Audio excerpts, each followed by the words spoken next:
Well, as Dorothy says, there's no place like home. But if your little munchkins leave behind a mess like a tornado, it can be very stressful. So joining us now with the results of the 2016 Homeowner Happiness Index is psychotherapist Dr. Karen Ruskin. Good morning to you, doctor. Good morning. Thank you so much for having me. Absolutely. So I think the first thing people are going to wonder, since you did this study and you're sort of gauging the happiness of homeowners, people in our area are going to wonder, okay, is Milwaukee, are we happy homeowners or not?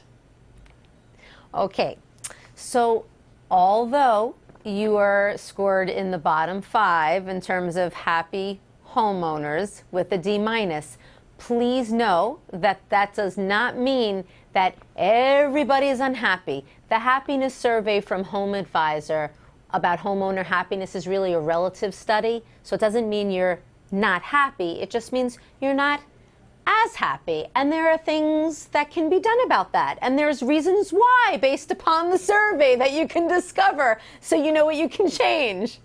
Oh, okay, I like that. Let's get to that in just a second. First, tell us, what are some of the happiest cities then in the country? So the happiest cities, the top 5 are San Francisco, LA, Denver, St. Louis, Seattle. But what are the factors that you look at in terms of giving these grades? Yeah, so what's interesting from a psychotherapeutic standpoint that I had the opportunity to look at the survey is to see that really quality of life is more dependent on relationship activities than it is about how many bedrooms or bathrooms. So in terms of homeowner happiness, the 3 factors we found was community, which is relationship with your neighbors, accessibility, so convenience to amenities, your work, activities, and dwelling, the overall comfiness of your home. Have you laid it out in such a way that it's comfortable for you? Those are the key 3 factors. Interesting. What cities in America are the least happy?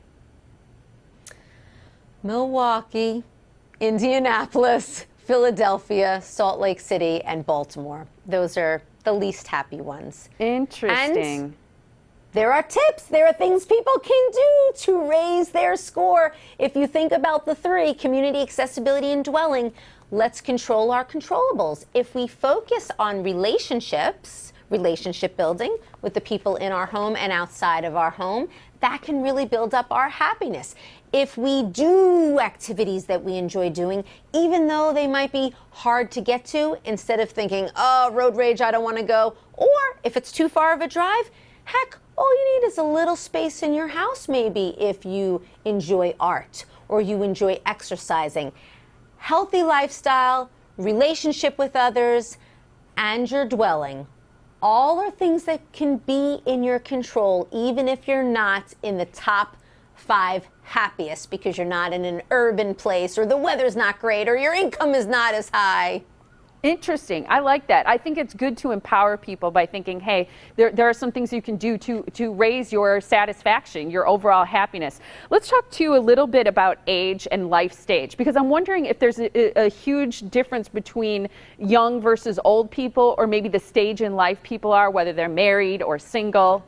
Yeah, you nailed it. There is definitely a difference. You know, it's really neat. As a psychotherapist in my work with clients, one of the things that I've noticed through the years is that stage and phase of life does dramatically affect a person's happiness. So it's so exciting for me when HomeAdvisor put together this homeowner happiness survey, because it really validated what I've noticed with my clients. So specifically, empty nesters, so much more happier than young singles, which makes sense because if you think about it, empty nesters have gotten to the point where they are enjoying their community. They want to stay where they are. These are people that they've made a choice to live near. And in terms of their dwelling, likely at this point, they can afford to create a home environment that's comfortable for them, and they're making it a point to go and do the activities that they enjoy, because as an empty nester, it's all about you at this point. Whereas young singles, whatever you can afford is basically where you're going to live. You really can't have the 3 factors as your main focus and consideration, which of course then can affect happiness. And that is a great shout out to people who are a little bit older, the empty nester thing. I think the information you shared with us was fascinating. Thank you so much for sharing the study with us. Where can people go for more information? on the website HomeAdvisor.com/survey. Got it. Thanks again for your time. Oh my gosh, thank you for having me.